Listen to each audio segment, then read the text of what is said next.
오늘 우리의 주신 하나님의 말씀은 예레미야 20장입니다. 예레미야 20장 1절부터 18절까지 제가 가진 구약 성경 1081면에 있습니다.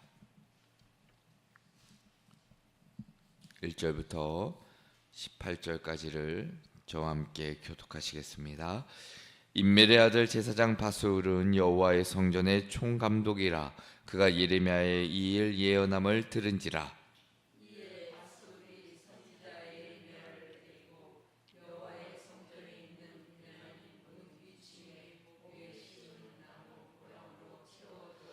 다음날 바술이 예레미야를 목에 씌우는 나무고랑에서 풀어주매 예레미야가 그에게 이르되 여호와께서 내 이름을 바술이라 아니하시고 마골 미스아비비라 하시느니라.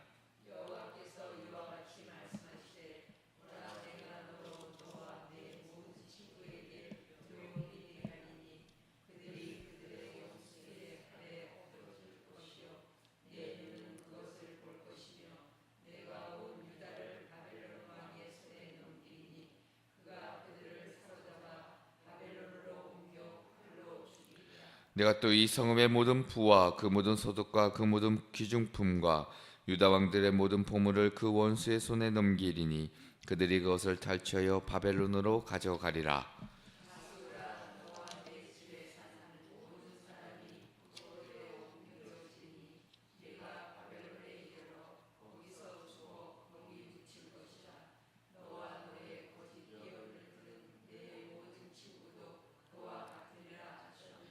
여호와여, 주께서 나를 권유하심으로 내가 그 권유를 받았사오며 주께서 나보다 강하사 이기셨으므로 내가 조롱거리가 되니 사람마다 종일토록 나를 조롱하나이다.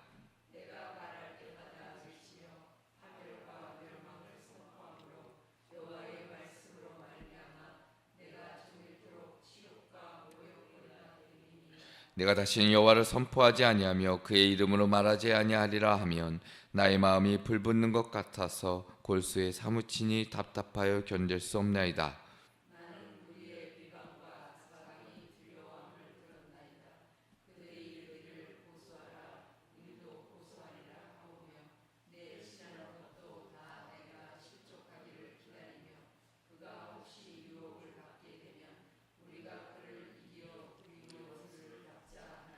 그러나 여호와는 두려운 용사 같으시며 나와 함께 하심으로 나를 박해한 자들이 넘어지고 이기지 못할 것이오며 그들은 지혜롭게 행하지 못함으로 큰 치욕을 당하오리니 그 치욕은 길이 잊지 못할 것이니이다.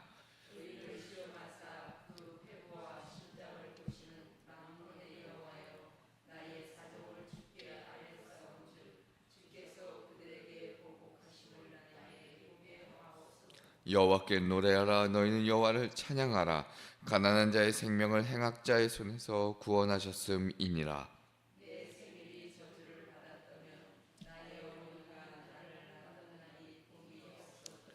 나의 아버지에게 소식을 전하여 이르기를 당신이 등남하였다 하여 아버지를 즐겁게 하던 자가 저주를 받았더면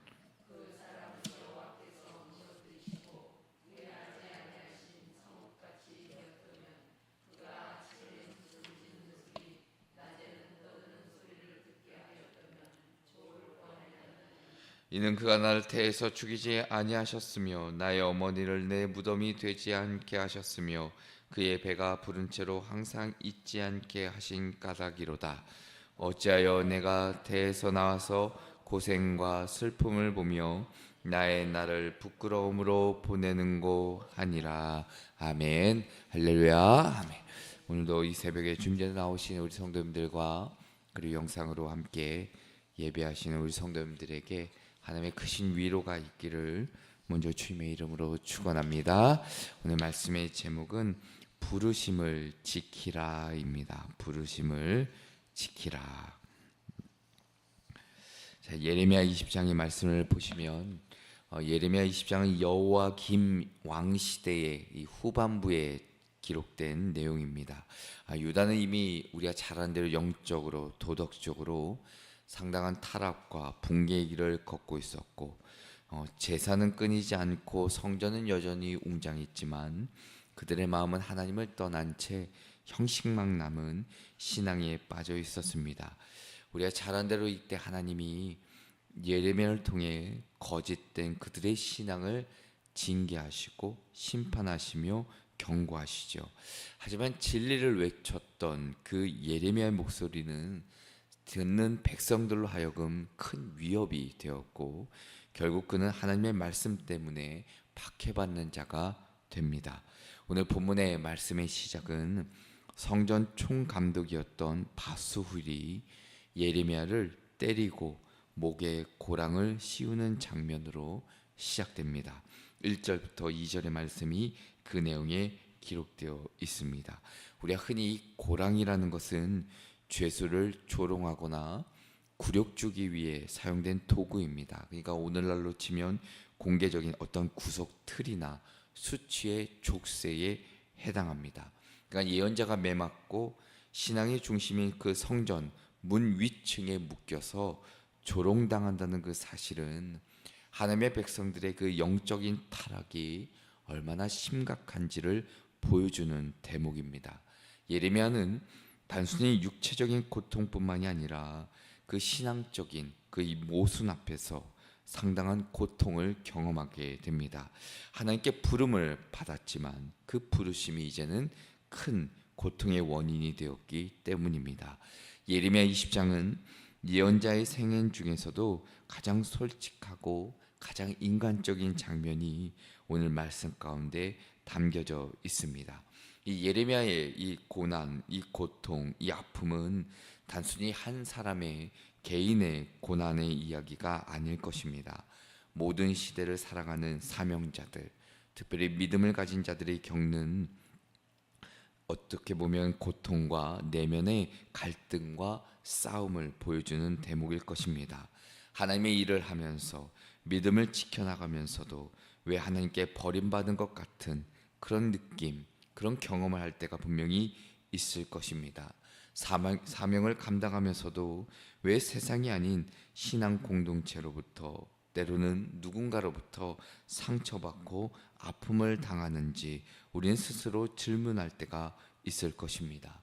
그러나 우리가 고난 속에서도 하나님의 그 부르심을 포기하지 말아야 되는 것이고, 조롱 가운데서도 하나님의 그 말씀을 잊어버리지 말아야 된다는 것이고, 절망 속에서도 오히려 하나님께 토로하며 하나님의 위로와 평안을 구하며 살아갈 것을 오늘 우리에게 말씀으로 깨닫게 하십니다. 다시 한번 오늘 이 말씀을 통해 우리에게 주시는 귀한 은혜가 무엇일까 다시 한번 살펴보고 기도의 제목을 얻고자 합니다. 그 첫째로는 고난 속에서도 사명을 포기하지 말라입니다. 고난 속에서도 사명을 포기하지 말라. 자, 오늘 1절부터 6절까지의 말씀을 보면 예레미야의 사명은 하나님께 부름받는 그 순간부터 고난의 길이었습니다.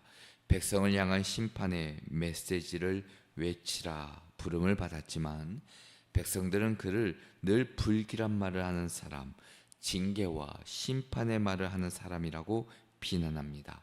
자, 이제 그 비난이 실제적으로 폭력과 억압으로 이어지는데, 자, 성전의 총감독 바수울이 예레미야를 때리고 나무 고랑 즉 목을 고정하는 굴욕의 형틀에 묶어 공개적으로 수치와 치욕을 그에게 줍니다.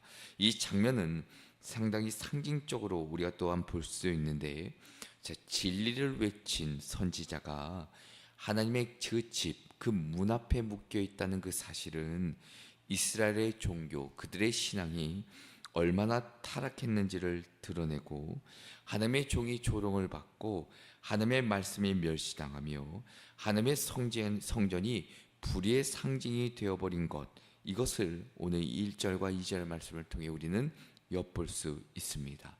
시대가 타락할수록 진리를 지키고자 하는 자, 또한 진리를 선포하는 자의 고난이 더 깊어진다는 것입니다. 그럼에도 예레미야는 그 사명을 결코 멈추지 않는데, 자, 그가 바수울에게 한 말이 놀라울 만큼 담대한 것을 우리는 알 수 있습니다. 자, 3절의 말씀을 보면 이렇게 기록하는데, 다음날 바수울이 예레미야를 목에 씌우는 나무 고랑에서 풀어주매 예레미야가 그에게 이르되 여호와께서 내 이름을 바수리라 아니하시고 마골 미사비비라 하시느니라라고 기록합니다. 자, 이 단어의 뜻이 있는데, 자, 마골 미사비비라, 두려움이 사방에 있다라는 뜻입니다. 사방에서 그 두려움이, 공포가 몰려온다는 겁니다. 자, 하나님께서 이 거짓된 제사장, 이 바술에게 내리실 심판의 내용이 이 안에 담겨져 있습니다. 그 말씀이 바로 이제 4절부터 6절까지에 기록되어 있지요.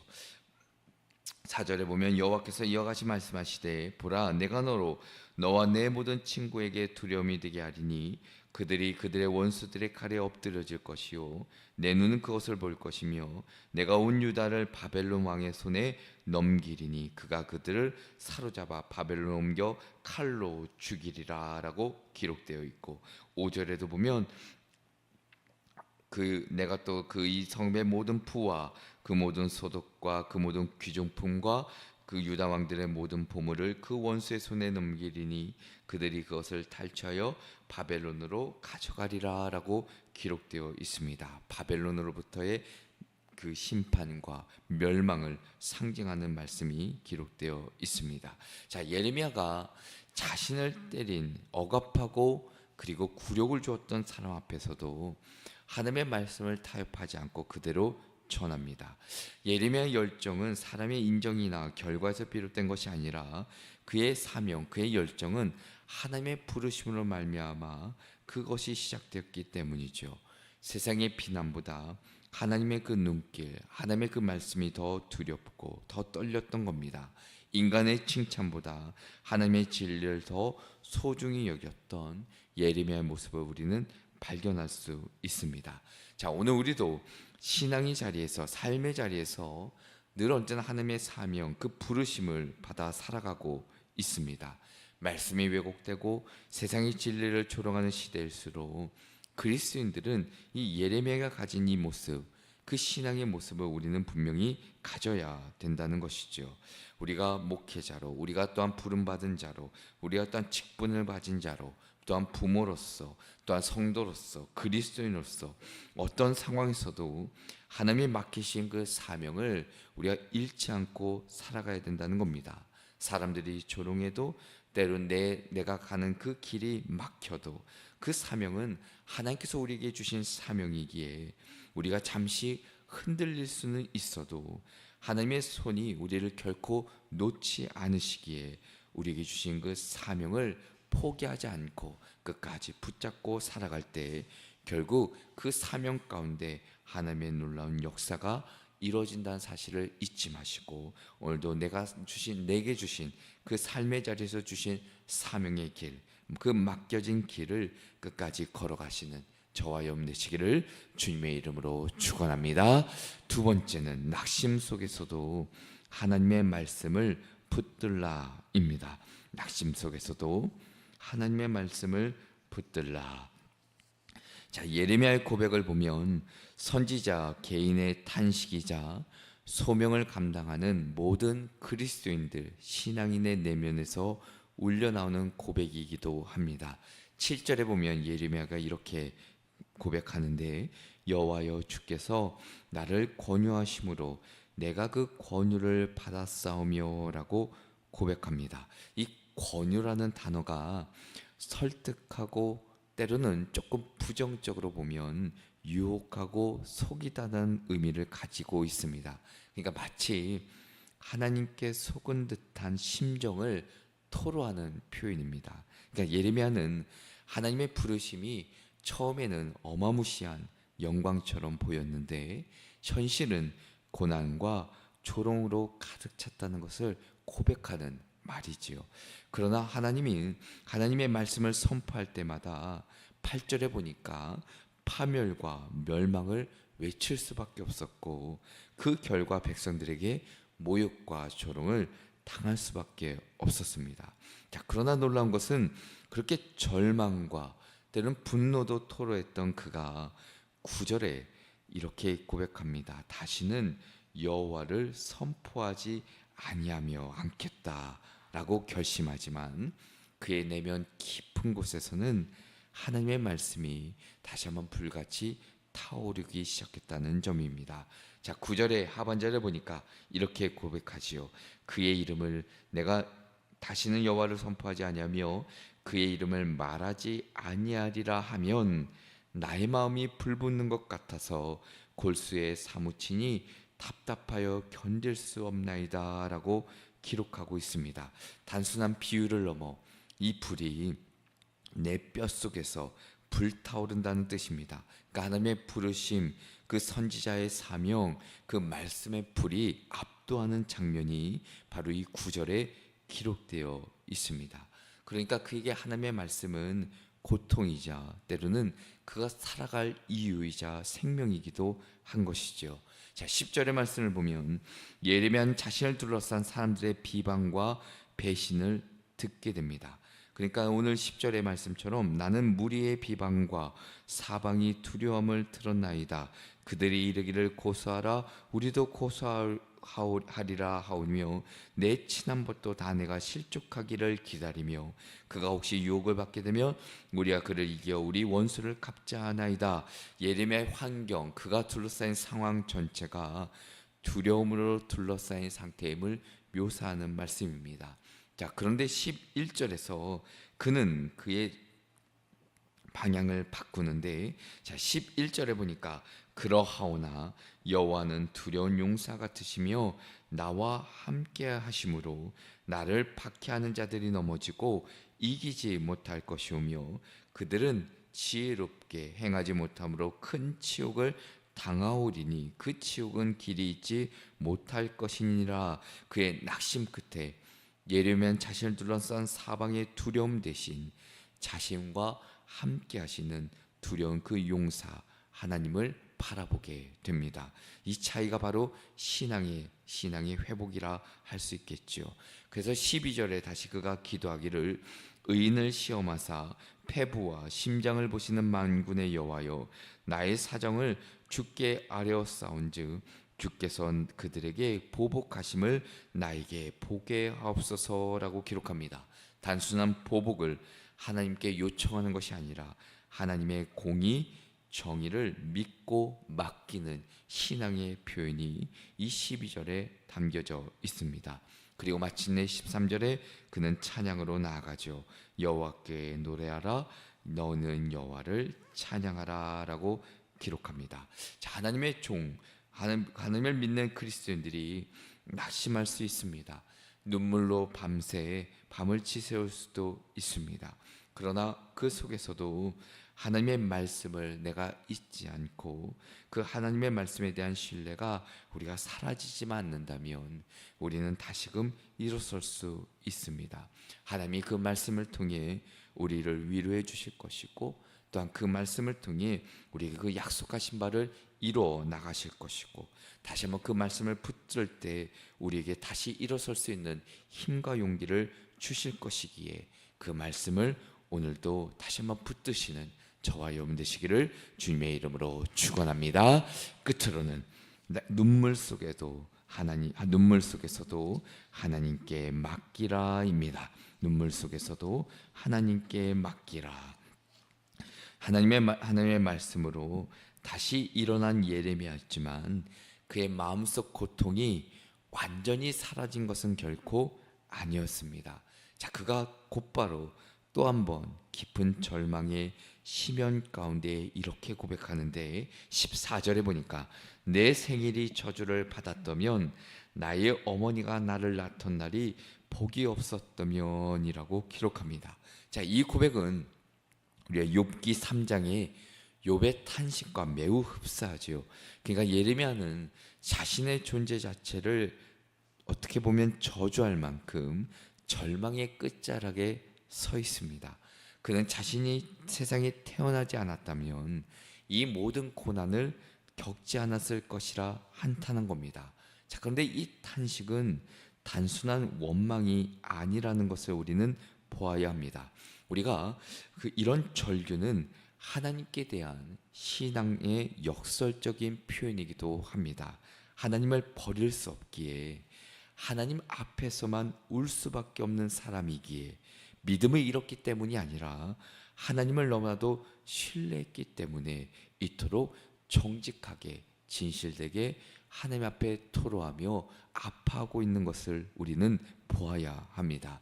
자, 예레미야가 17절에 이렇게도 고백하는데, 이는 그가 나를 태에서 죽이지 아니하였으므로 나의 어머니를 내 무덤이 되지 않게 하셨으며 그의 배가 부른 채로 항상 잊지 않게 하신 까닭이로다 라고 기록합니다. 자, 이 고백을 보면 왜 나를 살리셨습니까? 라는 절규처럼 들리지만 사실 그 안에는 생명을 주신 하나님에 대한 깊은 인식이 담겨져 있습니다. 자, 여전히 하나님이 자신의 생명의 주관자이심을 알고 있고 또 하나님께 자신의 모든 감정과 상처를 토로할 수밖에 없다는 것을 오늘 성경을 통해 엿볼 수 있는 대목입니다. 그러니까 이 예레미야의 탄식은 불신앙이 아니라 하나님께 모든 내 아픔과 슬픔을 드러낼 수밖에 없다는 것, 여전히 하나님께 마음을 두고 있다는 마음, 그 표현이기도 합니다. 자, 18절에서 그는 마지막으로 이렇게 고백하기를 어찌하여 내가 태에서 나와서 고생과 슬픔을 보며 나의 나를 부끄러움으로 보내는고 하니라. 자, 이 말씀은, 이 고백은 아직 해결되지 않는 상처를 보여주죠. 자, 그러나 그가 여전히 여호와라 하나님이라 부르며 하나님께 자신의 고통을 쏟아놓고 있다는 사실 자체가 우리가 믿음의 모습이라는 것을 우리는 발견할 수 있습니다. 사람들은 고통 앞에서, 때로는 역경과 어려움 앞에서 하나님을 떠나지만 예레미야는 그 고통 속에서도 하나님을 끝까지 붙잡고 하나님께 피하며 하나님께 토로했다는 것, 이것이 곧 우리에게 주시는, 우리에게 보여주는 귀한 깨달음의 하나일 것입니다. 자, 우리가 때때로 견디기 힘든 현실 속에서 왜 나를 이렇게 만드셨는지, 왜 나를 이렇게 살아가게 하셨는지를 묻고 싶을 때가 분명히 있을 것입니다. 그러나 그 질문조차도 우리가 하나님께 토로하며 고백할 수 있다면 그것은 여전히 믿음의 자리라는 것을 잊지 마시고, 하나님은 우리의 신음과 눈물과 그 토록 가운데 함께 하신 분이라는 사실을 기억하시고, 하나님은 우리의 상처를 외면치 않으시며 우리의 절망을 통해 더 깊은 믿음의 자리로 이끄신다는 것을 우리가 믿고, 예레미야가 눈물로 하나님께 자신을 맡겼던 것처럼 우리도 그 눈물 가운데 하나님께 모든 것을 맡기고 하나님을 붙들며 살아가는 저와 여러분 되시기를 주님의 이름으로 축원합니다. 기도하시겠습니다. 사랑과 은혜가 풍성하신 하나님 아버지, 오늘 저희에게 보여주신 예레미야의 삶과 그 하나님 아버지 말씀을 통해 고난과 억울함, 낙심 속에서도 우리가 절망하지 아니하고 분노하지 아니하고 하나님께 모든 것을 맡기며 살아갈 수 있도록 은혜를 허락하여 주시옵소서. 늘 우리의 마음이 흔들릴 때가 있고 역경과 아픔 가운데 참 많은 슬픔과 고통 가운데 있지만, 그러나 우리를 포기하지 않으시고 우리를 떠나지 않으시며 우리의 고통과 신음을 듣고 계시는 그 하나님 앞에 늘 나아가는 저희들 되게 하여 주시고, 혹여나 우리 마음 가운데 있는 불신과 의심이 있다면 모두 다 물리쳐 주시사 하나님 이 모든 시간을 주님께 맡기며 살아갈 때 결국 우리의 삶을 통해 역사하시는 하나님의 놀라운 손길과 도우심의 은혜를 경험하며 살아가게 하여 주시옵소서. 오늘도 도우실 줄 믿고 예수 그리스도의 이름으로 기도합니다. 아멘.